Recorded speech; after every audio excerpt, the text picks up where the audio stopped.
Have you ever noticed that some SQL queries execute lightning fast while others drag on forever? The secret often lies in how your tables are structured and how SQL Server retrieves the data.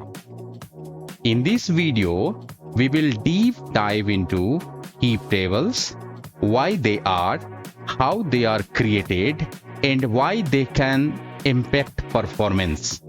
We will also explore table scan, index scan, and index seek, understanding their differences with practical demonstration. By end of this video, you will have a clear understanding of how data retrieval works and how to optimize your queries for better performance. So stay with me till the end, grasp these essential concepts, and if you find this video helpful, don't forget to like, share, and subscribe to support the channel and stay updated with more SQL performance tuning insights. Now, let's get started. Let's try to understand what a heap table is. A table is a heap table which has no cluster index. We know the concept that we can create indexes on tables that may be clustered and non-clustered. So a table may have non-cluster index, but if this doesn't have a cluster index, then it is called as a heap table. Since there is no clustered index, then the data stored is unordered, meaning the records are not arranged in a specific order. Make sense? Let's go and try to explore the characteristics of heap table. The heap table is the one which has no cluster index at all.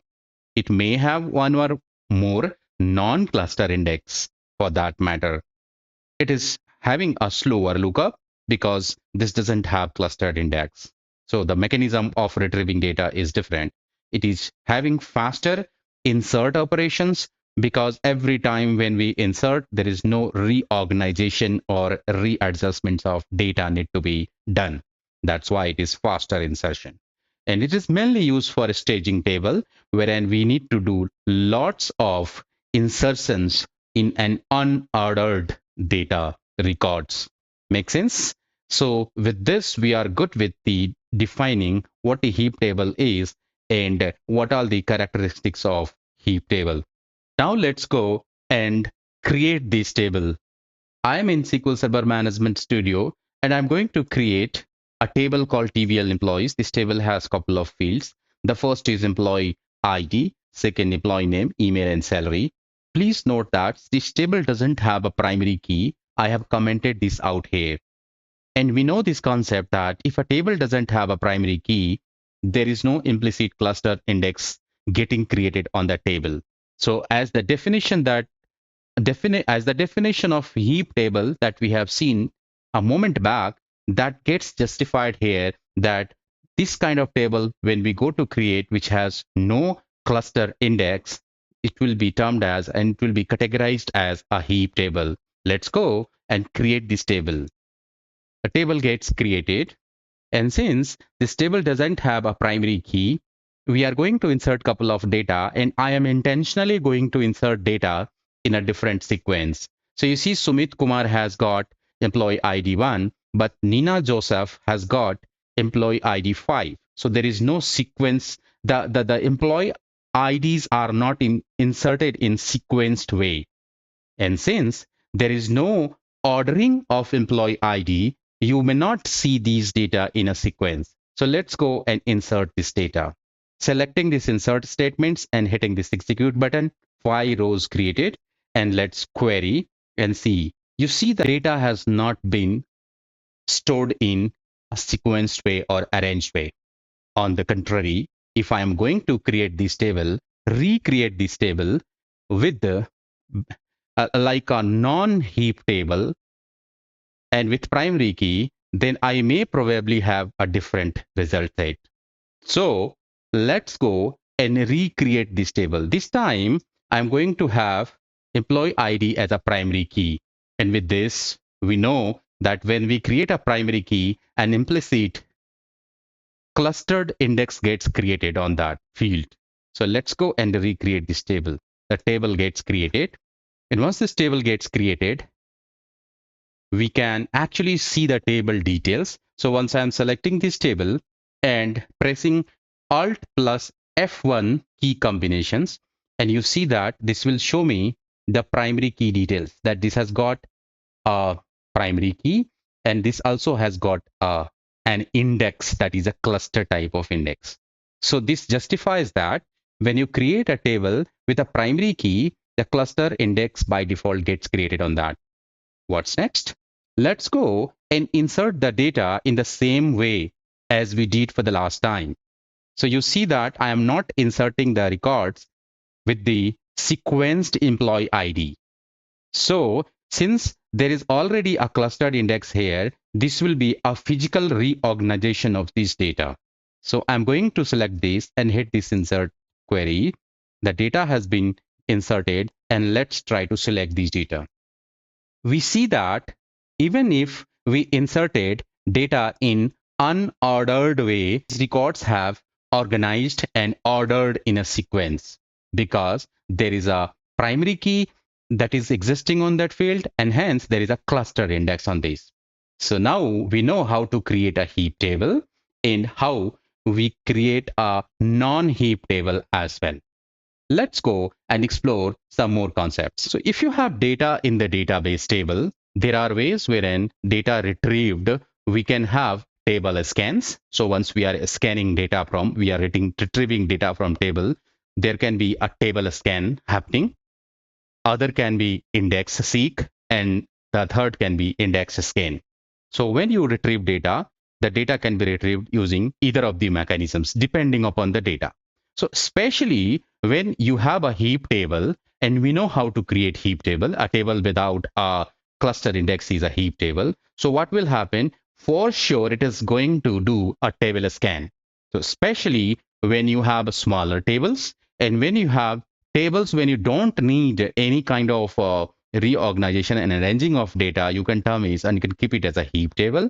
And if you perform any retrieval query on that particular table, which is of heap nature, heap type, then a table scan would be performed. Likewise, if you have SQL Server that scans all rows to find matching data, and it has to perform the matching for all the records, then it is called index scan. And likewise, we have very specific required row has to be compared efficient way.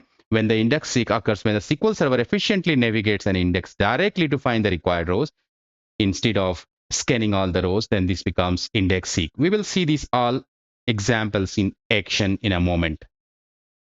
So defining these, both table scan and index seek are execution methods. That is pretty clear. And they are used by SQL Server Query Optimizer to retrieve data from the table. So SQL Server Query Optimizer chooses out of these two. Specifically, when you have heap table, then table scan will happen. You have indices in place, then there is a possibility that index seek will happen, but not all the time. Again, the SQL Server Query Optimizer decides that which is going to be cheaper for them. Make sense? Let's go and see these all things in action. I am back in SQL Server Management Studio, and I'm going to create one table. The table is a small table. It is a table called TVL department. This table has got two fields, department ID and department name. And you see here is that there is no primary key, and we are not going to create any cluster index on this way. Let's go and create this table.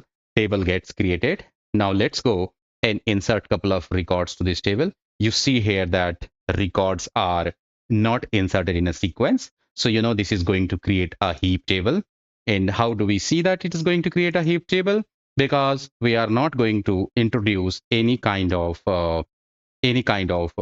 cluster index on this. So if I say TBL department, select all from TBL department, you see the result here. The result is 1, and then department ID is 5. So they are not sequenced. They are not arranged in a sequence because it is a heap table. There is no cluster index on this.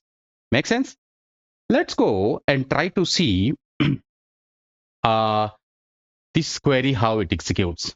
So when I'm going to execute this query, I'm going to enable this option. This option is called include actual execution plan. This will tell you that what kind of a scan is happening, whether it is index seek or table scan. So I have clicked this and then I am hitting this execute. So what is my query? Select all from TVL department where department name equals IT. So if I am clicking this, you see this, it has shown me that 1.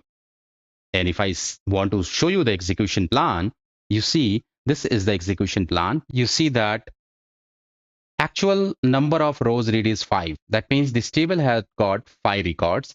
So in order to find the result which we were expecting, it has to read all 5 rows. And what it performed is a table scan. You see here the table scan. One more thing that you can see is the estimated subtree cost. So you see that estimated subtree cost is 0.0032875. Make sense? So the one thing that we have seen is this table, since there is no cluster index on this, so this table is not going to perform any index seek. Instead, it is performing table scan. Make sense? Now, since there is no cluster index, let's go and introduce a non-cluster index on the department name field. And why we are going to create a non-cluster index on department name field? Because this is the one which is used in filter in where clause. So let's go and select this to create a non-cluster index here. The cluster index, non-cluster index has got created. So we can check that if this non-cluster index has got created or not. So for that, we have something called SP help index and the table name. SP help index is that system stored procedure which helps us getting the detail about indexes on that particular table. Make sense? Now let's go and try to see the same query and see how it performs. So let's go and try to execute the same query. Select star from TVL department where department name equals IT. So it produces the same result. And if I'm coming to execution plan, surprisingly, I still see that table scan here. It is not going to perform index seek. So it is still basically does the table scan, and it did not go and try to do index seek. And there is a reason for this. So the query optimizer basically tries to see which one is going to be cheaper for it. Since the table is very small and there are very less number of records, it found that instead of using index seek, if it is using table scan, it is cheaper for it.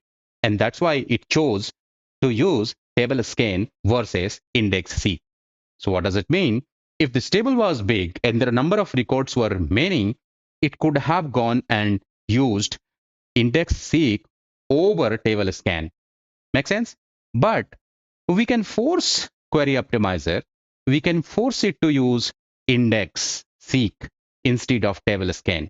So let's go and do that. So how do we do that? Select all from TVL department. And here we have to say that please utilize this index where department equal to ID, everything is same, but with index, the name of the index that we have created.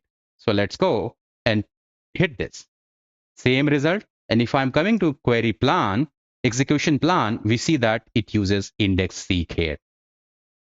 So if we see table scan, actual number of rows read were 5, but if index seek, actual number of rows read is just 1.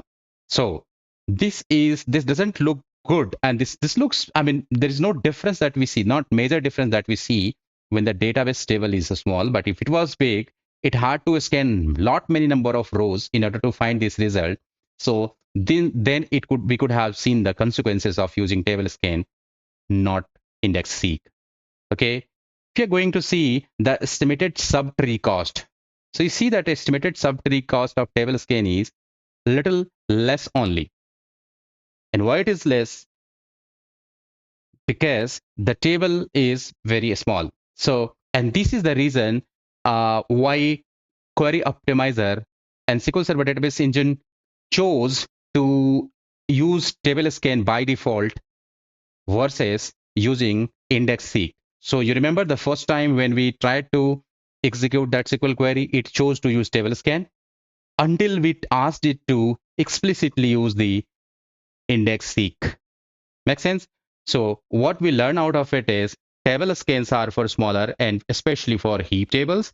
And if they are a smaller table, table scans are chosen by the SQL Server query optimizer and database engine itself versus selecting the index seek.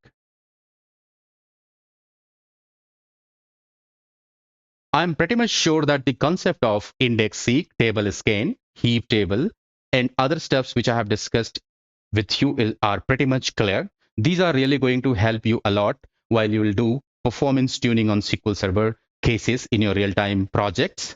If you found this video helpful, don't forget to hit that like button and subscribe for more high-quality technical content. Drop your question in comments and I will be happy to answer them. See you in the next one. Bye-bye.